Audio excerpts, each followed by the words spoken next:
हमें परवान तेरे शम्मा ज़िया बार फला है, हिमालय से भी ऊंचा मेरा मीनार फला। आपके सामने नज़रुल हसन फलाही साहब कि वो मुल्क मिल्लत की मौजूदा सूरत हाल और हमारी जिम्मेदारियाँ इस उन्वान के तहत हमारी रहनुमाई फरमाएँ। अस्सलामु अलैकुम वरहमतुल्लाहि वबरकातुहू। बिस्मिल्लाहिर्रहमानिर्रहीम। अल्हम्दुलिल्लाहि रब्बिल आलमीन। अस्सलातु वस्सलामु अला रसूलिहिल अमीन इला यौमिद्दीन। मोहतरम सदर मजलिस, मुअज़्ज़ज़ असातिज़ाए किराम, तलबा कदीम के भाइयों और यहाँ ज़ेर तालीम हमारे तलबा भाइयों,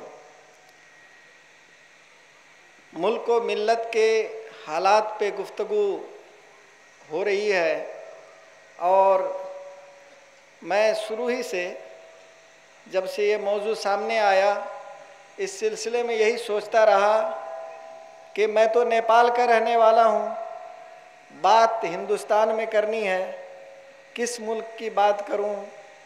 मुझे कुछ आसानी इस लिहाज से हो गई कि हिंदुस्तान के मसाइल पर अभी हमारे साबका दो मुकर्रिरीन ने काफ़ी तफसील से बात रखी है और मुझे लगता है कि नेपाल के हालात अगर आप सुने तो आपकी मालूमात में एक नया इजाफ़ा होगा, तो ये भी आपके लिए फ़ायदे से खाली नहीं होगा।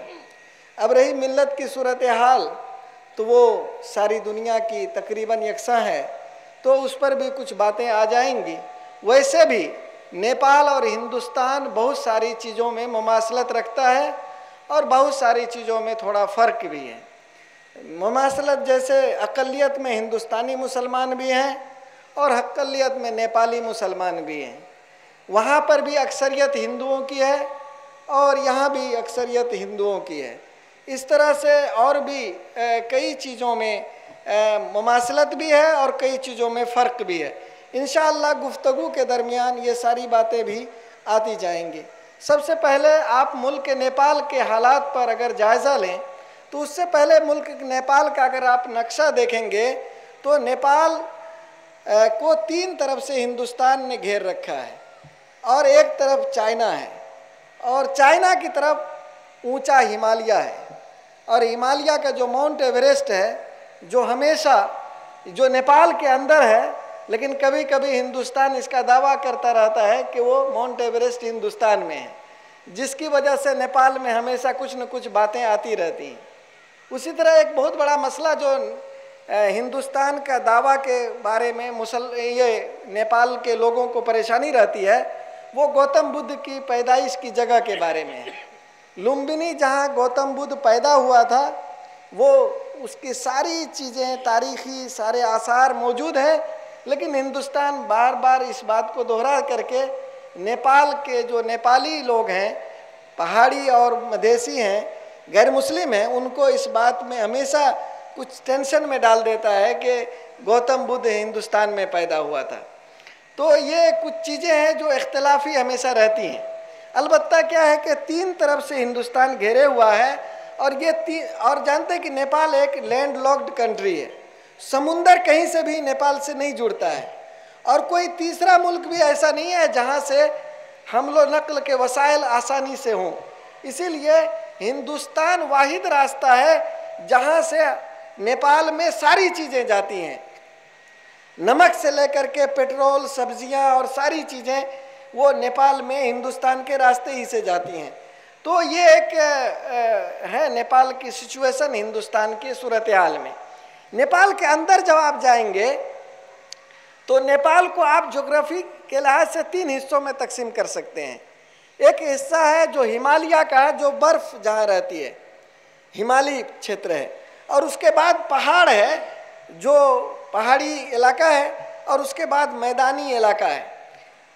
नेपाल पर आज तक ख़ासतौर से 250 साल से जब से छत्री शाह वंश ने नेपाल को एकीकरण करके एक हुकूमत की बुनियाद डाली, काठमांडू में अपना दारुल हुकूमत बनाया, तब से नेपाल पर जो हुकूमत कर रहे हैं वो खास तौर से ब्राह्मण और क्षत्रिय ये हुकूमत कर रहे हैं, और जिसकी अक्सरियत ये पहाड़ी इलाकों में बसती है यहाँ से वहाँ तक।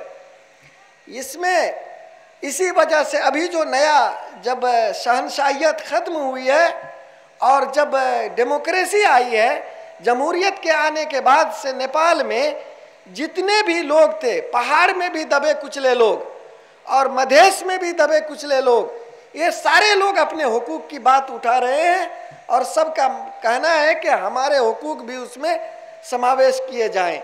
लेकिन चूंकि हुकूमत पूरी की पूरी पहाड़ी ब्राह्मण और क्षत्रियों के हाथ में है, इसलिए ये सारे एजिटेशन के बावजूद सारे लोगों को मतलूबा हुकूक नहीं मिल पा रहे हैं और हालात अच्छे और ख़राब बहुत ही नागुफ्ताब सूरत हाल से नेपाल गुजर रहा है। अभी 6 महीने से जब से वहाँ पर जलजला आया है, उसके बाद से नेपाल अभी तक इस हालत में नहीं आया है कि पूरे नेपाल का आप आसानी से सफ़र भी कर सकें। तो ये सूरत हाल नेपाल की है। और अभी जो इंडिया ने कुछ अपने बॉर्डर में थोड़ी सख्ती की है, उसकी वजह से नेपाल में पेट्रोल, गैस और दूसरी चीज़ों की कमी की वजह से लोगों को खाने के मसाइल पैदा हो गए हैं, नकलो हमल के मसाइल पैदा हो गए हैं। तो ये है कुछ नेपाल की सूरत हाल। अब वहाँ पर मुसलमानों की क्या सूरत हाल है? मुसलमानों की अक्सरियत जो हिंदुस्तान की सरहद से मुलाका इलाका है उसी पर बसती है, और मुसलमान नेपाल में गवर्नमेंट के जो डाटा है उसके हिसाब से 4.43% है, यानी 4.5% के करीब है। मुसलमानों का कहना है कि ये डाटा गलत है और जो गवर्नमेंट है ये मुसलमानों को कम करके दिखा रही। हम लोग कम से कम 9 से 10% है, मुमकिन है कि 7% के करीब होना चाहिए, लेकिन इसकी कोई दलील नहीं है जिसकी बुनियाद पर कहा जा सकता है। इसीलिए हुकूमती जो डाटा है उसी को मानना चाहिए। मुसलमानों की सूरत हाल वहाँ पर क्या रही है? इस डेमोक्रेसी के आने के पहले तक नेपाल हिंदू राष्ट्र था, लिहाजा वहाँ पर मुसलमानों को एज ए मुस्लिम किसी तरह का भी हुकूक हासिल नहीं थे। गर्चे वहाँ पर हिंदुस्तान जैसा तासुब भी नहीं था जिसकी वजह से मुसलमानों के खिलाफ कोई बड़ा हादसा पेश आया हो और बड़े फसादात हुए हों, ऐसा कुछ भी नहीं हुआ। लेकिन मुसलमानों को मुस्लिम की हैसियत से रिकॉग्नाइज भी नहीं किया गया था और उसको किसी तरह का भी एज ए मुस्लिम हक हासिल नहीं था कि वो अपनी शरीयत पर मुकम्मल तौर पर अगर कहीं पर भी उसको रोका जा सके तो वो कोर्ट में भी अपनी बात उठा सके, ऐसा नहीं था। गर्चे ऐसा भी नहीं हुआ कि वहाँ नमाज रोज़ा और इस तरह की इबादतों से रोका गया हो, लेकिन हालात ये थे। नेपाल में जितनी भी मसाजिद हैं उसकी ज़मीन आज भी मस्जिद के नाम से रजिस्टर्ड नहीं है, वो किसी NGO के नाम से रजिस्टर्ड है या किसी शख्स के नाम से रजिस्टर्ड है, यानी शख्सी मिल्कियत है या NGO की मिल्कियत है। NGO के बारे में गवर्नमेंट का कानून यह है कि किसी वजह से अगर गवर्नमेंट उसको ख़त्म कर दे या वो खुद टूट जाए तो उस NGO की प्रॉपर्टी गवर्नमेंट की हो सकती है। लिहाजा अभी नेपाल की सारी मस्जिदें बनी तो हुई हैं, नमाज हो रही है, लेकिन वो रिस्क में है कि अगर गवर्नमेंट की नीयत ख़राब हो तो वो मस्जिदों को गवर्नमेंट के हाथ में दे सकती है। ये सूरत हाल है।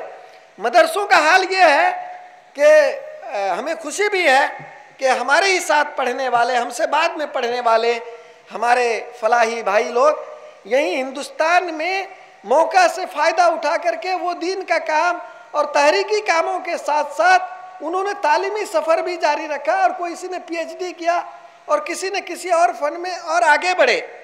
नेपाल में चूँकि हमारी सनद, मदरसों की सनद को किसी तरह की भी मान्यता हासिल नहीं है, नेपाल में जितने भी मदारिस है उसको किसी तरह का भी उसके असनाद को गवर्नमेंट ने किसी तरह कोई रिकॉग्नाइज नहीं किया है, जिसकी वजह से मदरसा के पढ़े लिखे लोग एजुकेटेड लोगों में शुमार नहीं होते हैं।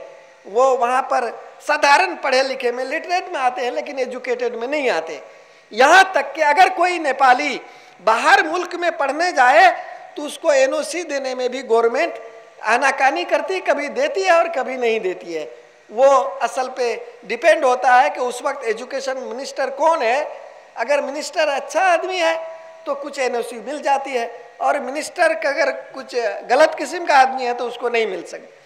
तो मदरसे की सूरत हाल ये है। लेकिन अल्हम्दुलिल्लाह अभी जो सूरत हाल तब्दील हुई है उसमें मुसलमानों की हालत भी तब्दील हुई है। तब्दीली क्या आई है कि अब मुसलमान को एक कौम की हैसियत से दस्तूर में लिख दिया गया है, और मुसलमानों के लगायत और जितनी भी कौमें हैं उसमें यह हुआ है कि उसको अब सारी चीज़ों में समावेश किया जाएगा। अब इसका मतलब यह हुआ कि अब मुसलमान कल मिनिस्टर भी होंगे और दूसरी जगहों पर भी जाएंगे। इस तरह से समावेशी जो है वो कानून अब आ गया है। अलबत्ता हमारी लड़ाई अभी भी जारी है, और हम ये चाह रहे हैं कि मुसलमान को समानुपातिक समावेशी हो, यानी उसकी जो निस्बत है जितने फीसद हुए हैं उस लिहाज से हर जगह समावेश होना चाहिए। तो ये लड़ाई अभी हमारी जारी है। हिंदू राष्ट्र से आज सेकुलर राष्ट्र बन गया है नेपाल, तो कई कदम आगे बढ़ा है। अभी मुस्लिम आयोग भी बना है, और ये मुस्लिम कमीशन जो है मुसलमानों की तरक्की और तामीर के लिए काम करेगा।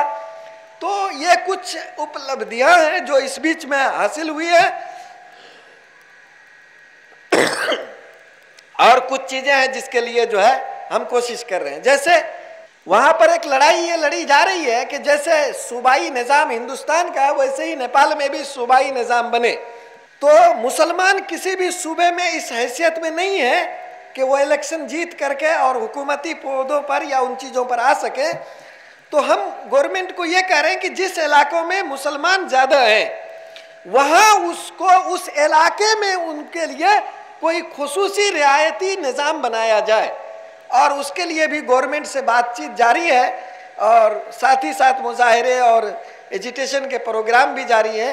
तो ये नेपाल के मुसलमानों की सूरत हाल है।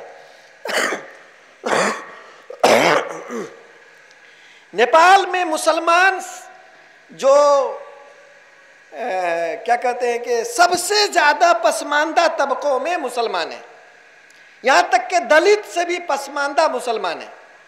मुसलमानों का लिटरेसी रेट सिर्फ 43% है। 43% मुसलमान पढ़ना लिखना जानते हैं, और ये दलित से भी नीचे है। वही हाल उनकी गुर्बत का भी है, और वही हाल उसकी हुकूमत में शमूलियत का भी है, और वही हाल हर जगह है। तो ये मुसलमानों की सूरत हाल है। तीसरी चीज़ जो मुसलमानों की सबसे बड़ी परेशानी है, गुर्बत, जहालत के साथ साथ ये जो पॉलिटिकल अवेयरनेस नहीं है। और ये चीज़ हिंदुस्तान के ही तरह से कहा जाए, बल्कि वहाँ पर भी तब्दीली आ रही है। मिसाल के तौर पर मुसलमानों ने हिंदुस्तान में भी ये हुआ, और यहाँ से हम चूँकि बहुत कुछ सीखते हैं तो हमारे भी यहाँ ये हुआ, वो है मालिक बदलने का सिस्टम। आज कांग्रेस का मतलब गांधी परिवार हमारा मालिक है, तो कल यादव परिवार मालिक होगा, परसों चमार परिवार मालिक होगा। तो ये जो मालिक बदलने वाले जो सिस्टम और जहनियत हिंदुस्तानी मुसलमानों की रही, वही किसी हद तक हमारे यहाँ भी रही। आज कांग्रेस के ब्राह्मण हमारे मालिक होंगे, कल माओवादी के ब्राह्मण होंगे, परसों एमाले के, और आजकल नया मालिक वहाँ भी आ गया है, यादव लोग आ गए हैं या दूसरे बनिया लोग आ गए। खुद में कायदाना सलाहियत पैदा करना और क़यादत को बढ़ाना, एक तरफ तो दावा है कुरान के आयत और उसमें पढ़ करके को खिलाफत के हम ही हकदार, दूसरी तरफ क़यादत के अमली नाम से भी थर्राते हैं, और मालिक बदलने के सिस्टम में। अब वो जिनको आप खुद कहते हैं कि सबसे बड़े दुश्मन हैं यहूद और मुशरिकीन, उन्हीं से आप ये लगते हैं उम्मीद कि वो हमारे मसाइल को उठाएंगे। तो पॉलिटिकली मुसलमानों की यही सूरत हाल है कि मुख्तलिफ पार्टियों में बटे हुए हैं। वैसे बटना हिकमतन ठीक भी है अगर हिकमत के लिहाज से हो तो, अलबत्ता उसी के साथ साथ ये भी ज़रूरी है कि कायदाना सलाहियत उभरे और मुस्लिम क़यादत भी आगे आए, ताकि कल अभी जैसे अभी हम लोगों ने गैर पॉलिटिकली फ्रंट बनाया, पहले मुसलमानों को किसी जगह पूछा नहीं जाता था, लेकिन जब हमने मुत्तहिदा प्लेटफॉर्म बनाया तो अब सूरत हाल क्या पैदा हो गई है कि अब जो 4 पार्टियां, सियासी पार्टियां, अब 5वें नंबर पर मुसलमान को रखा है बराबरी में। जब हम मुत्तहिद हुए, हमने उनको कहा कि हम आपकी लीडरशिप में मालिक बदल करके आपको अपना नुमाइंदा बना के नहीं भेजेंगे, अगर हमारे साथ आपको इत्तेहाद करना है तो हमारा नुमाइंदा आपके बराबरी में होगा और गवर्नमेंट से जाकर के वो जो है आपके साथ मिल करके हमारे मसाइल खुद रखेगा और उस एग्रीमेंट पर खुद साइन करेगा, आप हमारे एग्रीमेंट पर साइन नहीं करेंगे। तो अभी हमने बराबरी की बुनियाद पर उनके साथ मुशारकत की है काम में और ये हमने आगे बढ़ाया है। तो उसी तरह से अब नेपाल में जैसे मैंने कहा कि 99% ब्यूरोक्रेसी में ब्राह्मण है। अभी आप देख लेंगे, अभी मौका नहीं कि मैं उतनी तफसील से बताऊं। फौज ब्राह्मण के हाथ में, पुलिस ब्राह्मण के हाथ में, आर्म्ड पुलिस फोर्स ब्राह्मण के हाथ में। इस तरह से पूरा मुल्क जो है ब्राह्मण में भी पहाड़ी ब्राह्मणों के हाथ में है। तो ये और मुसलमानों की सूरत हाल ये है जो मैंने बताया। इसी के साथ साथ मुसलमानों में क्या परेशानी है कि ये जो इख्तलाफात हमने तो आखिर सीखा है हिंदुस्तान से, हम कैसे उसकी नाकदरी कर सकते हैं। आज इस लायक है तो अगर जामतुल फला से ना पढ़ा होता तो कैसे, लेकिन इसी लायक में वहाँ जो इसी के साथ साथ इख्तलाफात भी गए तो यहीं से गए। जिस तरह से खम खाड़ करके यहाँ पर आप बरेलवी लड़ रहे हैं, देवबंदी लड़ रहे हैं और ये सारी लड़ाइयाँ हैं, वो सारी चीज़ें यहाँ से गई और वो सारे इख्तलाफात मुसलमानों के दरमियान वहाँ पर भी मौजूद हैं। और ताज्जुब की बात तो ये है कि हम रहते हैं नेपाल में और सोचते हैं हिंदुस्तानी मुसलमानों के दिमाग से।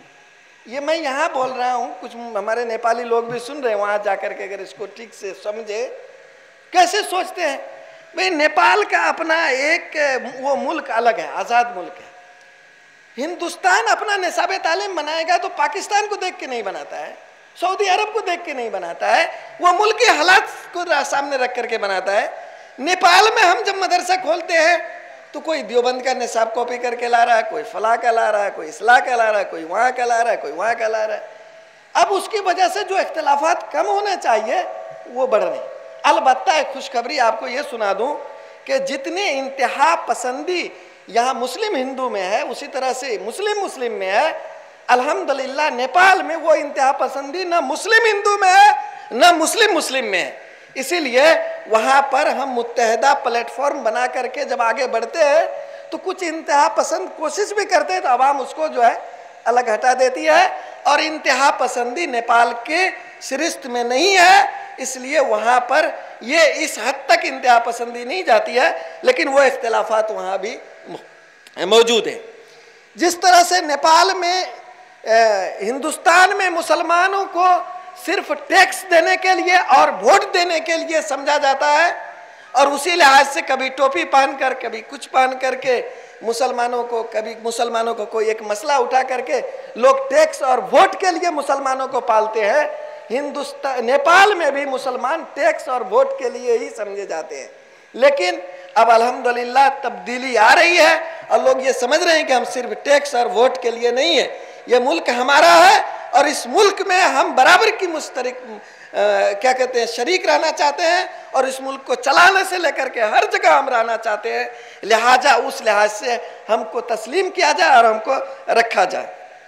अब ऐसी सूरत हाल में जो दुनिया के सूरत हाल है पूरी दुनिया के, उसमें आप ज़रा देख लीजिए, खिलाफत उस्मानिया ख़त्म हुई, लेकिन क्या यूं ख़त्म हो गई थी? किसी ने चुटकी बजा के ख़त्म कर दिया था? हम कहते हैं कि उन्होंने अपने गुलाम वहाँ रख दिए, ऐसे ही रख दिए थे। उसके लिए उन्होंने लंबी मनसूबाबंदी की थी। क्या हमारे अंदर कोई ऐसा इदारा है जो ऐसी लंबी मनसूबाबंदी करे कि हमारे दुश्मन या हमको ख़त्म करने वाले लोग या वो लोग जो हमारे मदऊ हैं उनकी क्या सूरत हाल है, ज़हनी कैफियत क्या है, उनके बीच में क्या क्या चीज़ें हैं और इस्लाम में क्या है और उस लिहाज से क्या पॉलिसी अभी बनानी चाहिए? हम खाली अंग्रेज़ों की पॉलिसी को गाली देंगे यहूदियों की पॉलिसी को गाली देंगे और ऐसे ही निजाम फेंक देंगे और निजाम लागू हो जाएगा। क्या ऐसा होता है दुनिया में? आप एक बात समझ लीजिए, अल्लाह के रसूल सल्लल्लाहु अलैहि वसल्लम को मेराज का सफर करवाया गया था, मिनटों में हो गया था। लेकिन उसी नबी ने जब मक्का से मदीना का सफर किया तो आप देख लीजिए पूरी तैयारी होती है उसके लिए। घर से निकलने से लेकर के रास्ता दिखाने वाला ऊंट, सारी चीजों की तैयारी होती है। अल्लाह ताला चाहता तो मोहम्मद सल्लल्लाहु अलैहि वसल्लम ऐसे उठाता और यहाँ पर रख देता। क्यों? वो मेराज का वाकया अलग और ये वाकया अलग। क्या फर्क है? फर्क ये है कि इस जमीन का सिस्टम जमीनी लिहाज से ही चलेगा। इसको मौलाना मौदूदी रहमतुल्लाह ने बनो बिगाड़ में बहुत ही वाज़ेह तरह से लिखा है। लिहाजा जमीन पर कोई इनकलाब चाहिए तो सिर्फ करिश्माती गुफ्तगुओं से नहीं होगा, उसके लिए जमीन पर बैठ करके आपको मनसूबाबंदी करनी होगी, सिस्टम को समझना होगा और सिस्टम जैसा है उसी लिहाज से करना होगा। आप देखिए अल्लाह के रसूल को अल्लाह पर कोई कम एतमाद था? सबसे ज्यादा एतमाद था। उससे ज्यादा एतमाद किसको हो सकता है? लेकिन जाना है मदीना की तरफ, पहले जाते हैं उल्टी सिमत में। यानी जो सिस्टम कह रहा है कैसे उस काम को अच्छा से अच्छे तरीके से किया जा सकता है, सबसे अच्छी प्लानिंग कैसे की जा सकती है, उस लिहाज से अल्लाह के रसूल सल्लल्लाहु अलैहि वसल्लम मनसूबाबंदी करते हैं और उस पर अमल करते हैं, फिर अल्लाह पर भरोसा करते हैं। ये नहीं है कि बस बैठ करके और बस दुआएं कर दे और वो तारी तब्दीली आ जाए। दुआओं का नंबर आता है, लेकिन पहले जमीन का काम जमीन के लिहाज से होगा और उस लिहाज से करने के बाद ही वो तब्दीली आएगी। उस लिहाज से मनसूबाबंदी की जरूरत है। तो आप देख लें कि पूरी दुनिया में मुसलमानों का जो ये सूरत हाल है, आज खिलाफत को बहुत ही मनसूबाबंदी के साथ तोड़ दिया गया, बहुत ही मनसूबाबंदी के साथ तोड़ दिया गया। और उसके बाद हर जगह अपने घर में पाले हुए लोगों को बैठा दिया गया और उसके बाद ऐसा सिस्टम बनाया। अब देखिए जो दुनिया में मुस्लिम ममालिक है उसका जोग्राफिया देख लीजिए। अगर ये मुस्लिम ममालिक एक होकर के अपना ट्रेड एक बना ले तो अमेरिका की ये जो माशी पोजीशन है आज की आज नीचे गिर जाएगी। पेट्रो डॉलर ये अमेरिका का उसको ताकत देता है पेट्रोल, मुस्लिम मुल्क का पेट्रो डॉलर है, उसके पीछे पेट्रोल है तो डॉलर की ताकत है। अगर वो पेट्रोल निकल जाए डॉलर खत्म हो जाएगा। लेकिन ये मनसूबाबंदी करेगा कौन? तो उस मनसूबाबंदी को करने के लिए ये मैं इसीलिए कह रहा था कि ये मौजू सिर्फ तकरीर का नहीं है। मौला हमारे तलबा कदीम के भाइयों ने ये बात रखी है, मैं उनसे गुजारिश करूंगा कि कुछ ऐसी कमेटियां तश्कील दें और इस पर होमवर्क किया जाए और करके दुनिया को दिखाया जाए, मुस्लिम ममालिक को भी रहनुमाई की जाए। यहाँ से हिंदुस्तान ने बहुत सारे हिंदुस्तान के मुसलमानों ने रहनुमाई की है, आज फिर जरूरत है कि रहनुमाई करें। तो मुस्लिम ममालिक के हालात पे मैं आ ही रहा था कि मेरा टाइम खत्म हो गया, तो मैं सिर्फ ये कुछ चीजें आपको कहना चाह रहा हूं। अब जो हमारे करने का काम है, पहला काम हमारा है कि इस्लामी निज़ाम को कायम करने के लिए वैसे अफराद तैयार किए जाए। अभी इस्लामी निज़ाम दे दिया जाए, आप कैसे चलाएंगे? मैं तो कहता हूं कि हमारी ज़हनी सतह इतनी वो है ना, पस्त है। अभी मालूम हुआ, मैं इसको वैसे नहीं, मैं सिर्फ समझाने के लिए कह रहा हूं, किसी की दिल आज़ारी नहीं हो। अभी मालूम हुआ कि हमारे अंजुमन तलबा कदीम ने यहाँ बड़ी बिल्डिंग बनाने का इरादा किया। किसी ने मशवरा दिया कि बाद में एक मंजिल और भी थपी जा सकती है, क्यों नहीं एक साइड में या दो साइड में लिफ्ट रख दी जाए। कहा कि यहाँ से बनारस तक कहीं नहीं है इसका रिवाज, लिफ्ट रखने में घबराते हैं। डर क्या है? लोग हाई फाई कर देंगे। क्या जंगल राज बनाएंगे आप? दुनिया को जंगल बनाने के लिए अल्लाह आपको दे देगा? अरे अल्लाह के रसूल सल्लल्लाहु अलैहि वसल्लम के जमाने का निजाम का मुताला कीजिए, उस वक्त का सबसे डेवलप्ड निजाम कायम किया था अल्लाह के रसूल ने। उस वक्त वही था तो क्या कायम करते? और उसके बाद उनके फॉलोअर्स ने उसको डेवलप किया। अगर दुनिया को बनाएंगे नहीं तो बिगाड़ने के लिए आपके हाथ में निजाम दिया जाएगा। तो ये चीज के हम पहले ही सोचते हैं कि अरे ये अच्छा कर देंगे, यहाँ थोड़ा सा ये अच्छा पिंडाला, इतना खर्च करने की क्या जरूरत थी? अभी इतना नहीं खर्च करते तो क्या करते? तो जब आप बोरिया और उसी में रहने वाले हैं तो आपको सिस्टम और निजाम की क्या जरूरत है? तो जो लोग दुनिया को अच्छी कर सकते हैं उसको चलाने दीजिए, फिर बेमतलब का ये झगड़ा लड़ाई करने की क्या जरूरत है? जाइए मस्जिद में बैठ करके सुभान अल्लाह पढ़ते रहिए, कोई जरूरत नहीं निजाम चलाने। निजाम चलाना है तो दुनिया का A1 निजाम चलाना होगा, तो उसके लिए वैसे अफराद तैयार करने होंगे। तो पहले अफराद साजी की तरफ तवज्जो दी जाए। मान लीजिए आपको मुल्क चलाना है, ये मुल्क चलाएंगे तो सिर्फ तकरीर से चलेगा, सिर्फ लीडरशिप से चलेगा नहीं। आपको सड़कें भी बनानी है, आपको मस्जिदें भी बनानी है, आपको इमारतें भी बनानी है, आपको डॉक्टर भी पैदा कर, मतलब सारा सिस्टम चलाना है ना। तो सब चीज चलाने वाले लोग चाहिए ना, ब्यूरोक्रेसी चाहिए ना। आज आप कहते हैं कि हमारी बात यहाँ लीक हो रही है, वहां लीक हो रही है। अल्लाह के रसूल अपना आदमी उस वक्त भेज करके दुश्मन के कीमे से बात मंगवा लेते थे। कितना अच्छा जासूसी निजाम था उस वक्त मुसलमानों का। क्या अल्लाह के रसूल को मक्का के सारे हालात फरिश्ते आके बताते थे, या ऐसा सिस्टम बनाया था कि वहां के हालात आके मालूम होते थे?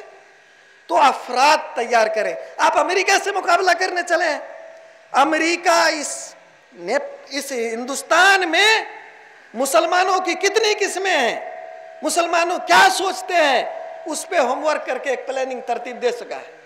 और आप अपने घर के बारे में नहीं जानते कि आपके कितने तरह के लोग हैं, किस किस जहनियत के लोग हैं। आप उनसे मुकाबला करेंगे? तो हंसी मजाक की बात नहीं है निजाम को तब्दील करना। निजाम को तब्दील करना एक बहुत ही संजीदा मसला है, लिहाजा आपको उस लिहाज से गौर करना होगा, उस लिहाज से दिमाग पैदा करना होगा, अफराद पैदा करना होगा। तो सबसे पहली चीज है अफराद साजी, जिसके ऊपर तवज्जो देने की जरूरत है। मनसूबाबंदी हमेशा हालात के लिहाज से होना चाहिए, हमेशा एक तरह की बातें नहीं होती हैं। आप अल्लाह के रसूल सल्लल्लाहु अलैहि वसल्लम का देख लीजिए, 2 मिनट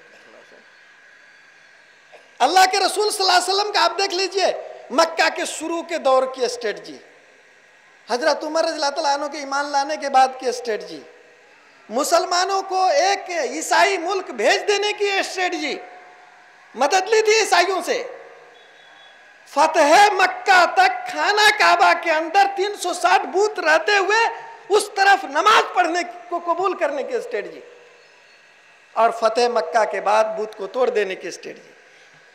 बड़ी तफसील है, आप लोग खूब पढ़ते हैं, लेकिन कभी उस पर गौर भी तो कीजिए एक बार कि क्यों फतेह मक्का तक खाना काबा में बुत रहते हुए अल्लाह के रसूल ने नमाज पढ़ी।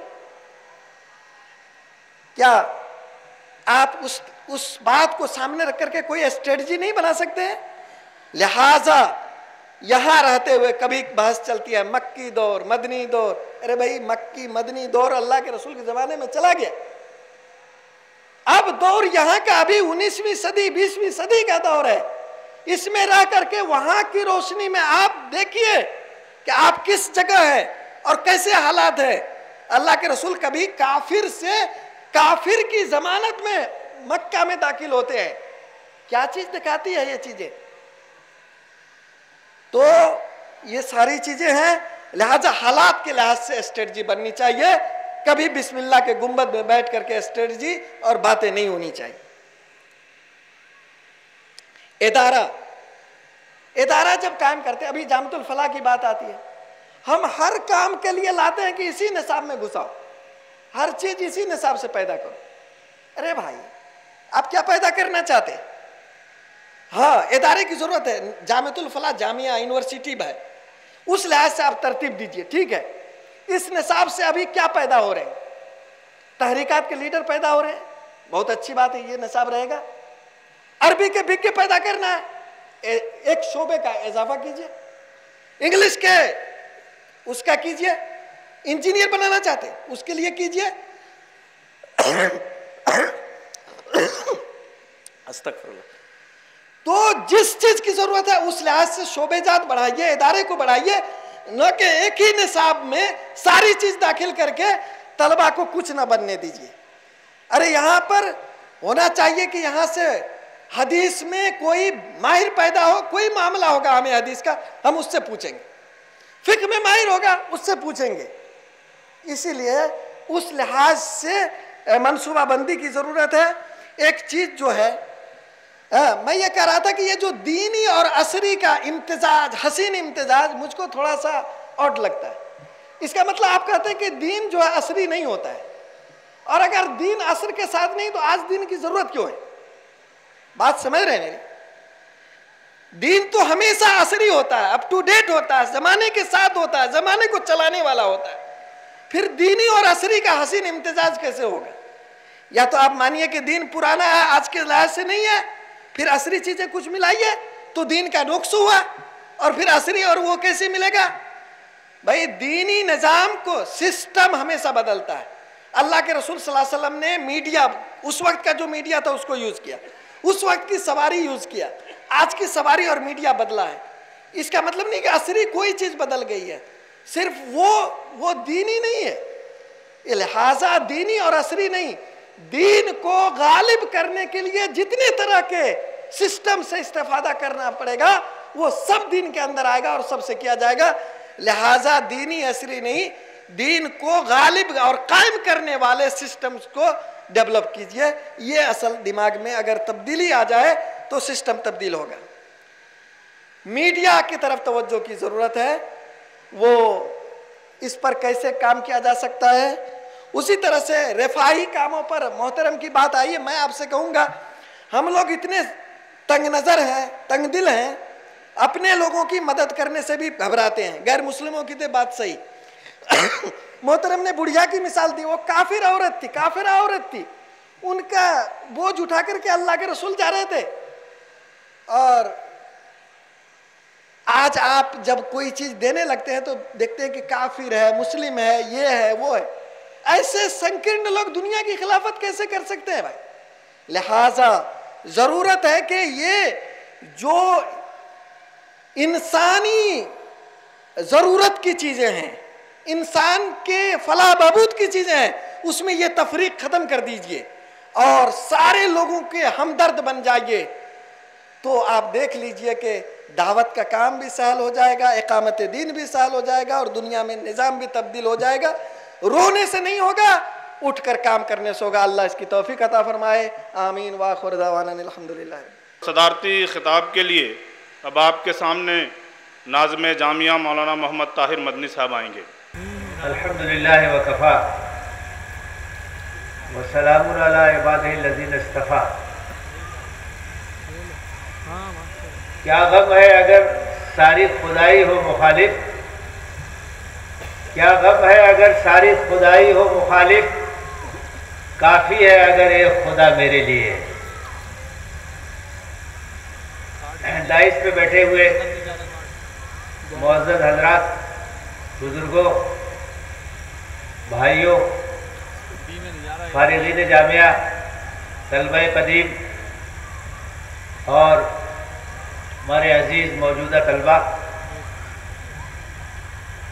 ये मगरिब बाद से खिताब आम का सेशन चल रहा है और बड़ी अहम बातें हमारे सामने आई हैं फाजिल मुकर्रीन के ज़रिए से।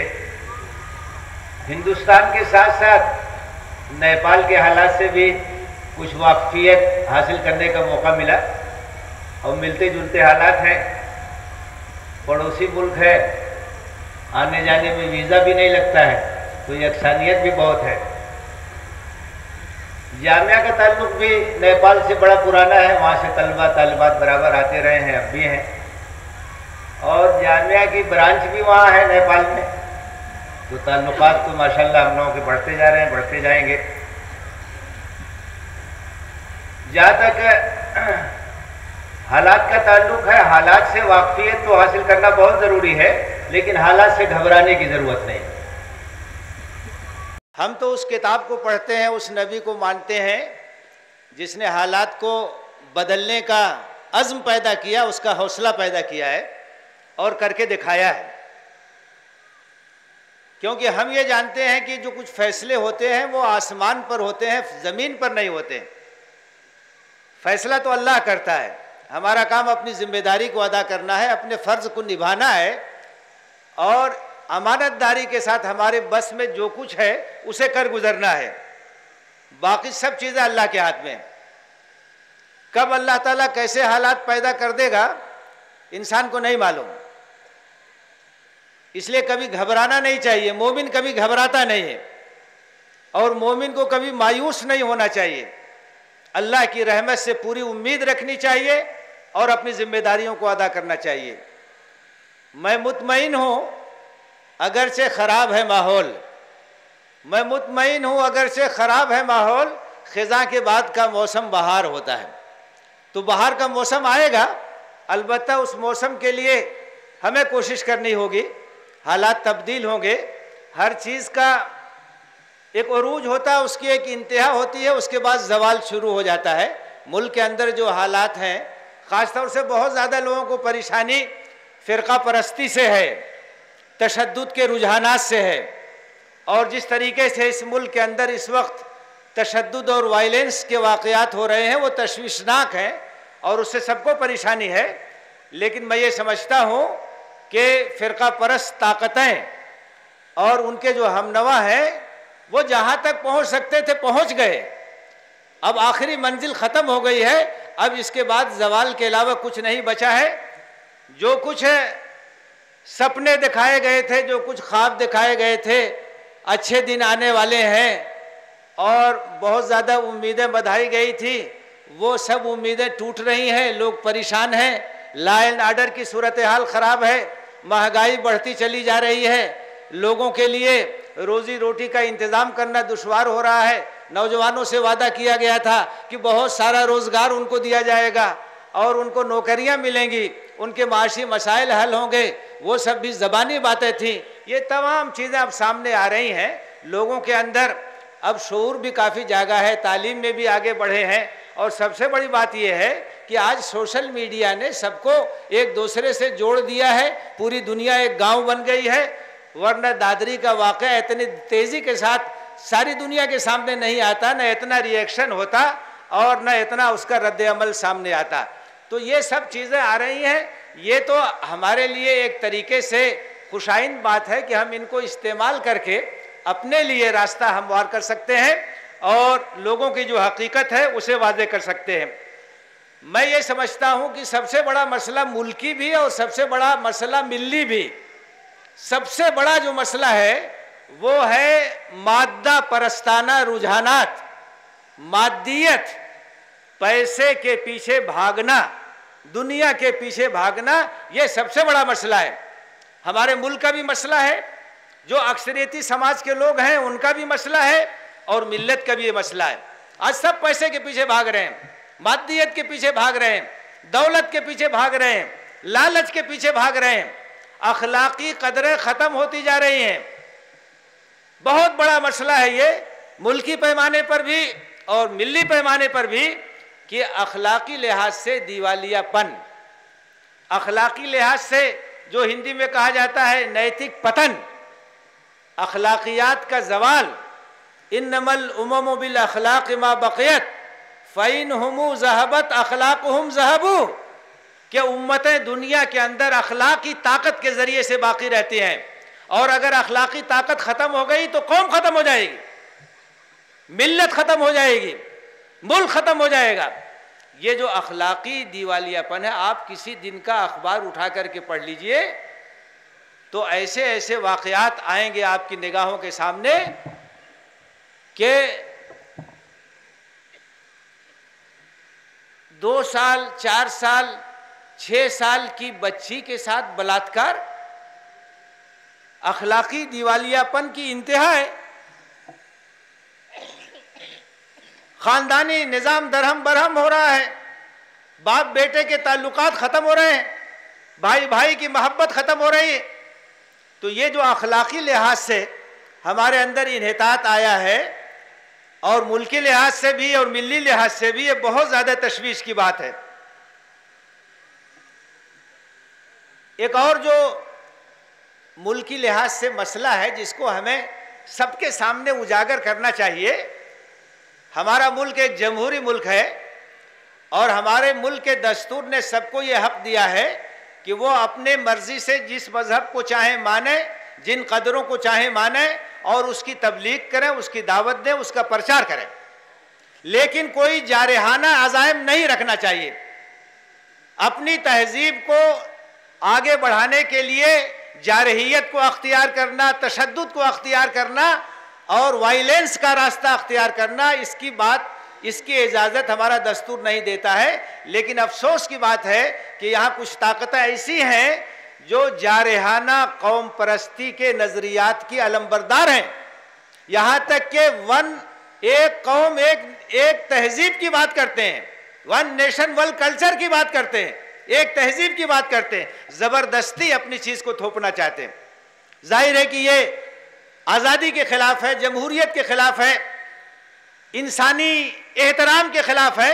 आपको अगर ये बात नज़र आती है कि आपकी तहजीब के अंदर खूबी है, आपके कल्चर के अंदर खूबी है, आप उसकी तबलीग कीजिए, आप उसकी इशाअत कीजिए, आप लोगों के सामने उसे पेश कीजिए, उसका जो इम्तियाज़ है उसको उजागर कीजिए, उसके औसाफ हैं जो बयान कीजिए। लेकिन आप ज़बरदस्ती किसी इंसान के ऊपर, किसी कौम के ऊपर, किसी तहजीब को मुसल्लत नहीं कर सकते।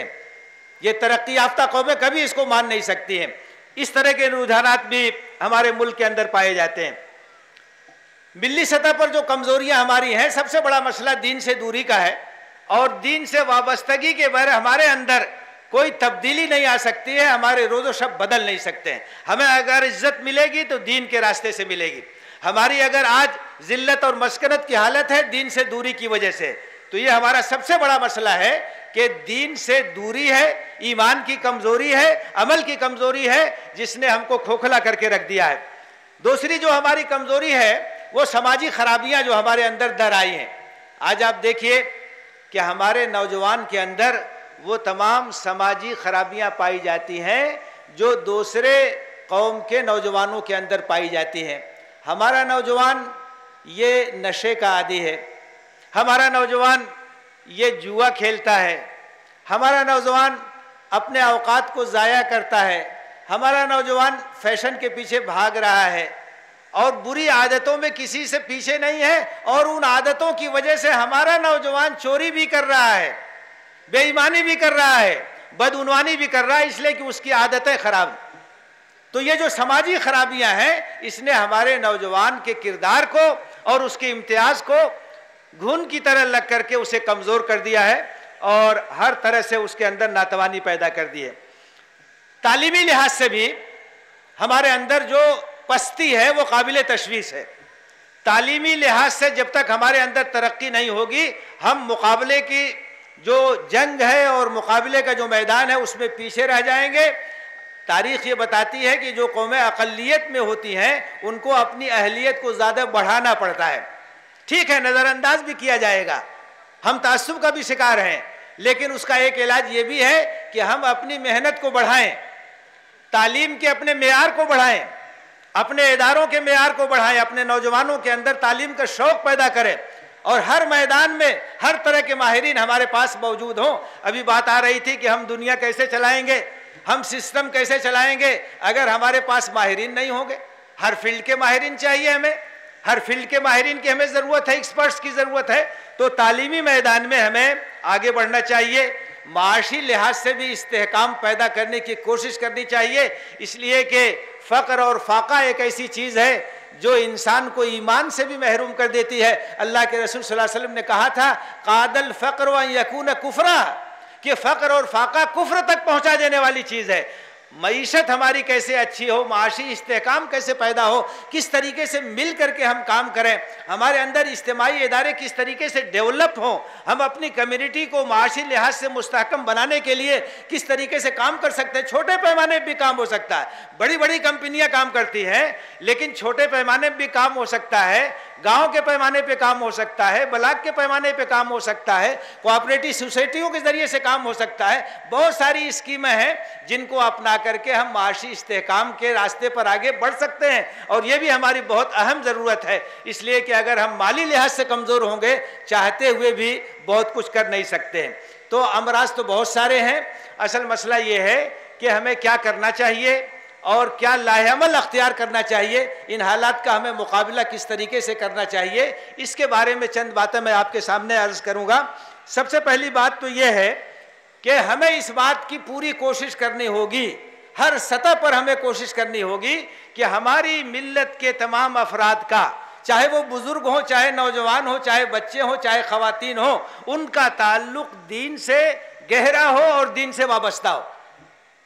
हमारा जो निज़ाम तरबियत है, निज़ाम तज़किया है, वो बहाल होना चाहिए, उसे ज़िंदा करना चाहिए। अल्लाह के रसूल सल्लल्लाहु अलैहि वसल्लम ने जिन बुनियादों पर उसे कायम किया था, उन बुनियादों पर हमें अपने मिल्लत के अंदर तज़किया और तरबियत का निज़ाम मुस्तहकम करना चाहिए। अल्लाह के रसूल सल्लल्लाहु अलैहि वसल्लम जब मक्का से हिजरत करके मदीना गए और मदीना में आपको एक माहौल मिला, एक आज़ाद फ़िज़ा मिली कि वहाँ आप एक इस्लामी समाज बना सकें, इस्लामी हुकूमत कायम कर सकें, तो आपने वहाँ इस्लामी समाज बनाने के लिए जो बुनियादी काम शुरू में किए हैं, उन बुनियादों को हमें अपनी निगाहों के सामने रखना होगा। मदीना मुनव्वरा जाने के बाद आपने सबसे पहला जो काम किया है वो मस्जिद नबवी की तामीर है, क्योंकि मस्जिद हमारा मरकज़ है, मस्जिद हमारा दिल है, मस्जिद हमारा सेंटर है। वो इबादत की भी जगह है, वो तरबियत की भी जगह है, वो तालीम की भी जगह है, वो तज़किया का भी मरकज़ है, वो हमारी आबादी का कल्ब है, मरकज़ होना चाहिए। हज़रत उमर इब्न ख़त्ताब रज़ियल्लाहु ताला अन्हु ने अपने खिलाफत के ज़माने में जो नए नए शहर बसाए, उसकी प्लानिंग इस तरह से होती थी कि उसके मरकज़ में अल्लाह का घर होता था, मस्जिद होती थी। पहला काम आपने किया मस्जिद का, तो हमें मस्जिदों को आबाद करना होगा। आज तो माशाल्लाह मस्जिदें बड़ी शानदार बन रही हैं, लेकिन मस्जिदें आबाद नहीं हैं।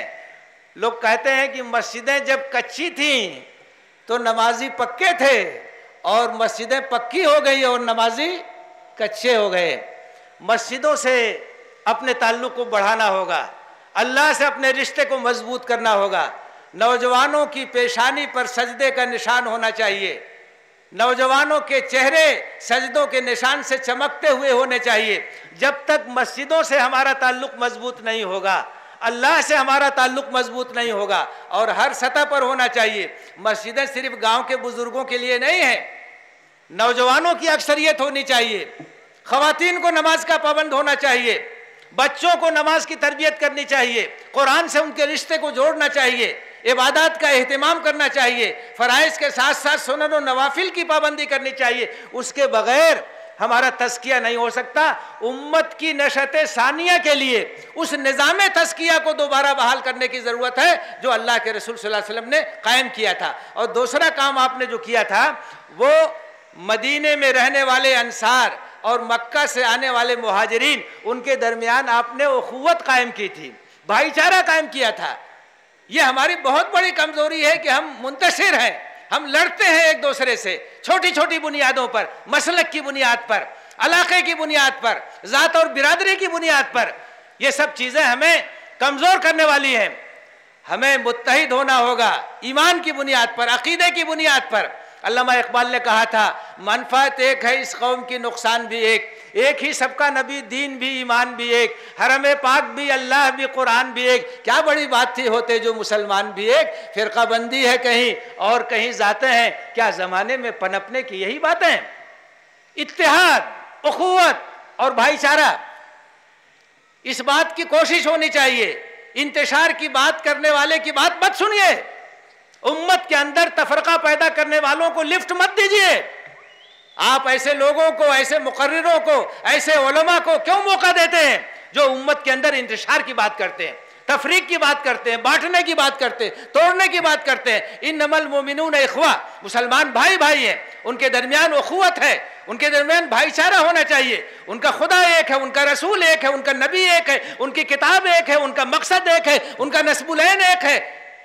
ये बांटने वाले ये आपके दुश्मन हैं, ये अपने मफाद के लिए आपको बांटते हैं। इसलिए हमें उम्मत के अंदर ये बेदारी पैदा करनी होगी, उम्मत को आगाह करना होगा कि हमें जोड़ना है, हमें मिलाने की बात करनी है, हमें मुत्तहिद करने की बात करनी है, हमें तोड़ने की बात नहीं करनी है, हमें इंतशार पैदा करने की बात नहीं करनी है। इसके साथ हमें अखलाकी लिहाज से अपने नौजवानों को, अपने मुआशरे को, अपने समाज को एक नमूना बनाने की ज़रूरत। अखलाक की बुलंदी और अखलाक की ताकत और अखलाक की तासीर एक ऐसी तासीर है जिसके सामने बड़े बड़े सूरमा सर झुका देते हैं। अखलाक की अजमत होनी चाहिए, अखलाक की बरतरी होनी चाहिए, अखलाक की बुलंदी होनी चाहिए। वो तो रहमत बन के आए थे सारे आलम के लिए, अल्लाह के रसूल का नमूना है। वो तो रहमत बन के आए थे सारे आलम के लिए, दुश्मन को भी मारा तो मारा अखलाक के फूलों से। आला अखलाक की तालीम, बुलंद अखलाक की तालीम हमारा नौजवान, हमारी ख़वातीन, हमारे बुजुर्ग, हमारे असातिज़ा, हमारे तलबा, हमारे मजदूर, हमारे वकील, किसी भी पेशे से कोई वाबस्ता हो, हमारे डॉक्टर, हमारे इंजीनियर, वो अखलाक का नमूना होना चाहिए, किरदार का नमूना होना चाहिए, उनके अखलाक की अजमत होनी चाहिए कि लोग आंख बंद करके जाएं, ये मुसलमान दुकानदार है, ये कभी झूठ नहीं बोल सकता है, ये कभी गलत माल नहीं दे सकता है, ये कभी धोखा नहीं दे सकता है। ये एतबार होना चाहिए, ये भरोसा होना चाहिए। ये इतनी बड़ी ताकत है कि बड़े से बड़ा, कट्टर से कट्टर दुश्मन आपके कदमों में गिर जाएगा, आपका जिगरी दोस्त हो जाएगा। कुरान का बताया हुआ नुस्खा है, वला तस्तविल हसनत वला सय्या, भलाई और बुराई ये दोनों यकसा नहीं है। इदफा बिल्लती ही ahsan, तो तुम बुराई का जवाब भलाई से दो, इसका नतीजा क्या होगा? फैज़ल लज़ी बैनक व बैनहु अदावतुन कान्नहु वलियुन हमीम, जो तुम्हारा दुश्मन है कट्टर, वो तुम्हारा जिगरी दोस्त हो जाएगा। अखलाक की ताकत से फतह कीजिए, अपने पड़ोसियों के साथ अच्छा सलूक कीजिए, बिरादरान वतन के साथ अच्छा सलूक कीजिए, आपका जो क्लासमेट है उसके साथ अच्छा सलूक कीजिए। यहाँ तक कि आप ज़रा सोचिए कि अगर ट्रेन में भी आपके साथ कोई बैठ जाता है, बस में भी आपका कोई हमसफ़र हो जाता है, तो वो भी पड़ोसी की एक किस्म है। अब पड़ोसियों के हुकूक के बारे में तो बड़ी ताकीद है। अल्लाह के रसूल ने इतनी ताकीद की, हज़रत जिब्रील इतनी ताकीद करते रहे कि अल्लाह के रसूल ने कहा कि लगता है कि ये वरासत में भी उसका हिस्सा बता देंगे।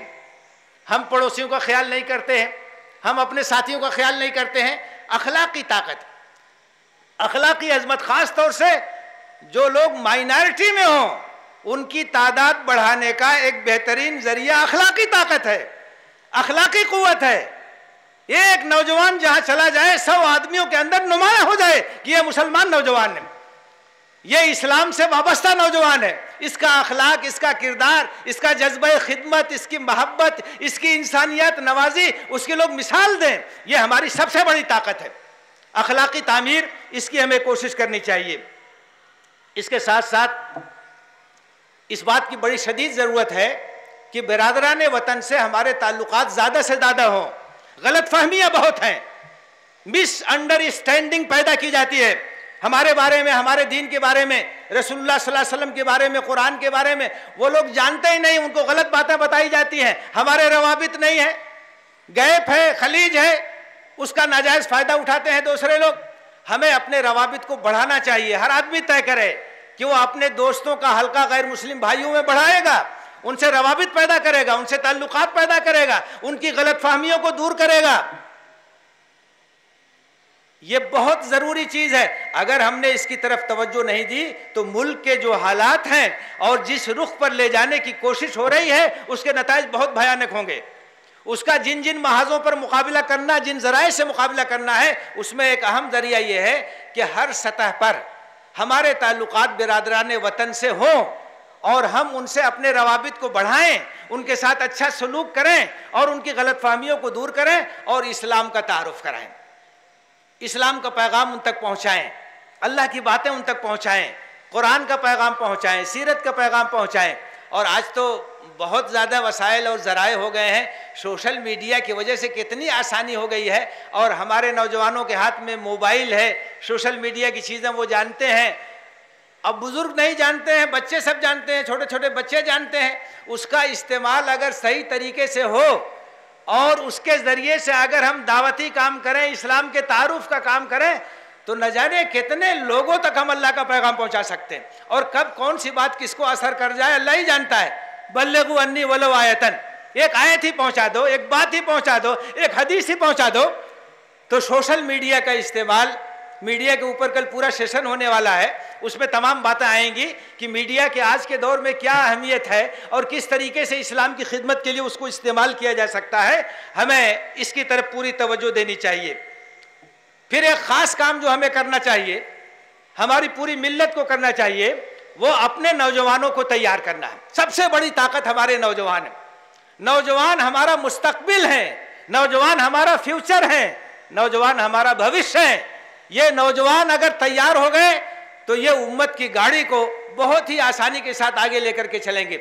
नौजवानों के अंदर ताकत है, नौजवानों के अंदर तवानाई है, उनकी रगों में दौड़ने वाला खून गर्म है, उनके अंदर जोश है, उनके अंदर वलवला है। तारीख़ इनकलाबात इस बात को साबित करती है कि दुनिया के अंदर जो इनकलाब आता है नौजवानों की ताकत के ज़रिए से आता है, उनकी कुर्बानी के ज़रिए से आता है, उनके अज़्म और उनके हौसले के ज़रिए से आता है। नौजवानों की इतनी बड़ी ताकत हमारे पास है, इनको बनाने की ज़रूरत है, इनको बेदार करने की ज़रूरत है, इनको मकसद ज़िंदगी से वाबस्ता करने की ज़रूरत है, इनके अंदर एक जोश और इनके अंदर एक वलवला पैदा करने की जरूरत है, वो स्पिरिट पैदा करने की जरूरत है जो सहाबा किराम रिज़वानुल्लाहि ताला अलैहिम अजमईन के अंदर थी। अल्लाह के रसूल सल्लल्लाहु अलैहि वसल्लम ने इकामत दीन की जो तहरीक बर्पा की और दुनिया के अंदर सबसे ज्यादा कम मुख्तसर मुद्दत में आपने सबसे बड़ा इनकलाब बर्पा किया। आपकी जो टीम थी सहाबा किराम की, उस टीम में अक्सरियत नौजवानों की थी। अक्सरियत जो थी वो 15 साल से लेकर के 40 साल तक के लोगों की थी, जिन्होंने कुर्बानियां दी, जिन्होंने हर तरह की कुर्बानी दी, रिश्ते की कुर्बानी, नाते की कुर्बानी, तमाम कुर्बानियां उन्होंने दी अल्लाह के दीन के लिए।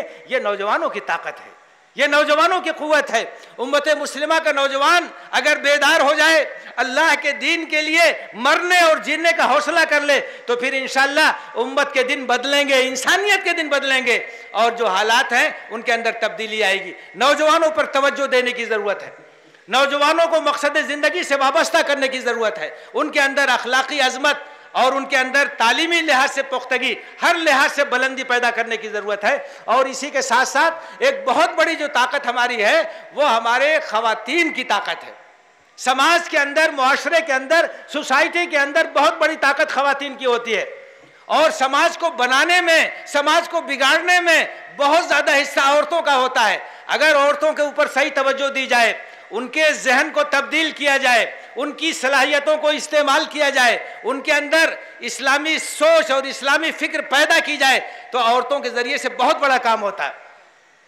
मर्द चाहते हुए भी बहुत कुछ नहीं कर सकते हैं अगर घर का माहौल साजगार ना होगा और घर के अंदर अगर हम ख्याल लोग नहीं होंगे।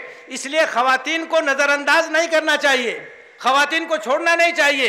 तालीम के मैदान में, तरबियत के मैदान में, दावत के मैदान में, हर मैदान में ख़वातीन की सलाहियतों से फ़ायदा उठाना चाहिए। अल्लाह के रसूल सल्लल्लाहु अलैहि वसल्लम ने ख़वातीन पर पूरी तवज्जो दी, उनकी तालीम पर, उनकी तरबियत पर, उनके जज्बे की आबियारी की, उनको आपने आगे बढ़ाया और उसका नतीजा ये हुआ कि वो समाज बना कि जहाँ बिल्कुल हम आहंगी थी, मर्दों की सोच, औरतों की सोच, जवानों की सोच, बूढ़ों की सोच, सब यकसानियत थी।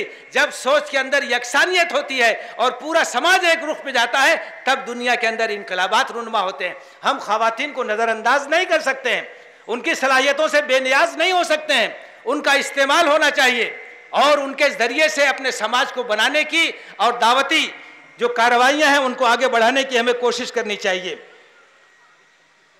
सबसे अहम जो बात है और सबसे ज्यादा जिस पर हमको तवज्जो देनी है वो ये है कि हमारा किबला बदलना चाहिए।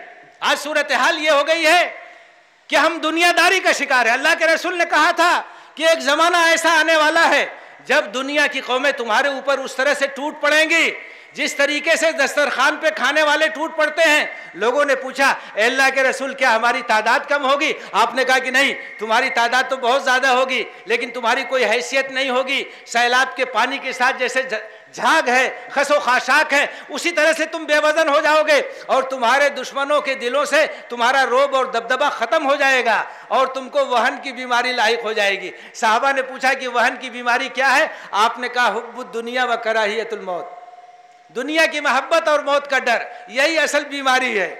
विष की गांठ यही है, दुनिया की मोहब्बत, मौत का डर, आखिरत से गफलत।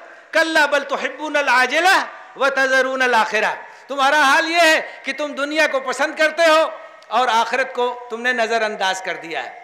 वल आखिरत तो खैर हुआ आपका, जबकि आखिरत बाकी रहने वाली है और आखिरत बेहतर है।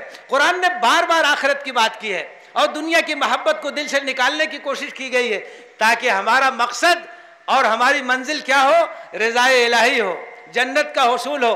देखिए दिल में कोई ना कोई मोहब्बत रहेगी। अगर यहाँ आखिरत की मोहब्बत नहीं होगी, अगर यहाँ जन्नत की मोहब्बत नहीं होगी, अगर यहाँ रज़ाए इलाही की तड़प नहीं होगी, तो फिर दुनिया की मोहब्बत होगी, तो फिर शोहरत की मोहब्बत होगी, तो फिर कुर्सी की मोहब्बत होगी, तो फिर दौलत की मोहब्बत होगी।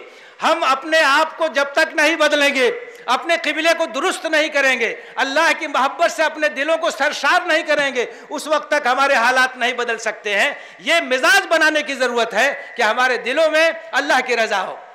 वल्लज़ीना आमनू अशद्दु हुब्बन लिल्लाह, जो अहले ईमान है सबसे बढ़कर के अल्लाह से मोहब्बत करते हैं, वो जज्बा होना चाहिए। अल्लाह के रसूल ने ये जज्बा कैसे पैदा किया, उस पर हमें गौर करना चाहिए और उसके ऊपर हमें स्टडी करना चाहिए, सीरत नबवी का इस लिहाज से मुताला करना चाहिए। मैं एक मिसाल देकर के अपनी बात को ख़त्म करूँगा कि आपने जो इनकलाब बर्पा किया, वो असल इनकलाब ये था कि जहन और सोच आपने बदल दी, आखिरत की तरफ लोगों का रुख हो गया, दुनिया से आपने मोड़ करके आखिरत की तरफ उनकी तवज्जो मबजूल कर दी।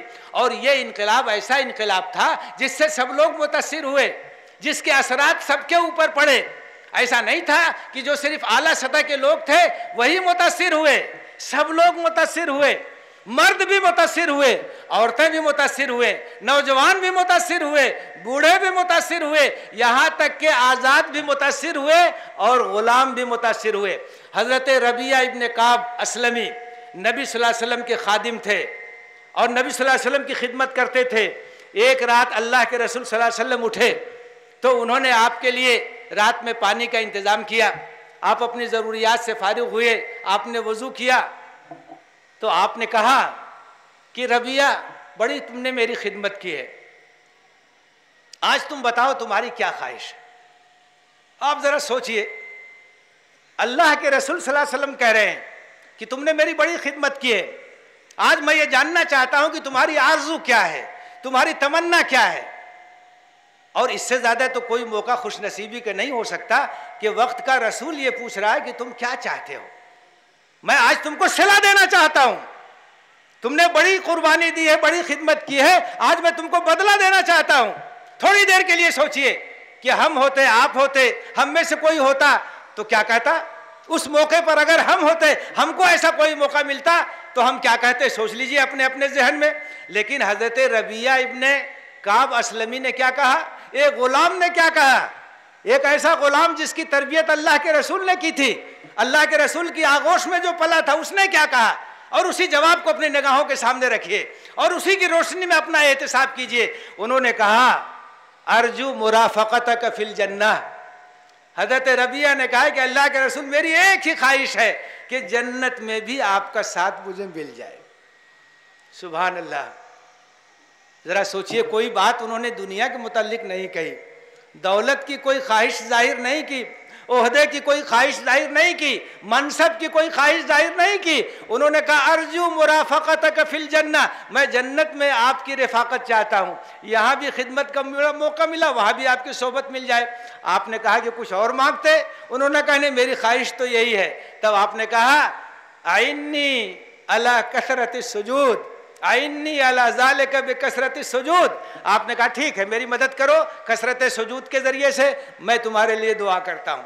मेरे भाइयों और मेरे बुज़ुर्गों, हमारे लिए सोचने का मकाम, हमारी आरज़ू क्या है, हमारी तमन्ना क्या है, हमारी तड़प क्या है, हमारी ख्वाहिश क्या है। हज़रत रबिया इब्ने काब असलमी की ख्वाहिश क्या है। एक ग़ुलाम है जो अल्लाह के रसूल सल्लल्लाहु अलैहि वसल्लम की तरबियत में था, तो उसकी ख्वाहिश थी कि जन्नत मिल जाए, जन्नत में अल्लाह के रसूल की रफ़ाकत मिल जाए। यही रास्ता है जिस रास्ते से हम कामयाबी हासिल कर सकते हैं। अल्लाह से दुआ है कि हमें इन हालात में अपनी ज़िम्मेदारियों को समझने की तौफ़ीक़ दे, उसको अदा करने के लिए अज़्म और हौसले की तौफ़ीक़ दे, अपने आप को तैयार करने की तौफ़ीक़ दे, अपने समाज को तैयार करने की तौफ़ीक़ दे और मुल्क के हालात को बदलने के लिए हमें आगे बढ़ने की तौफ़ीक़ दे। आमीन। व आखिर दावाना अनिल हम्दुलिल्लाहि रब्बिल आलमीन।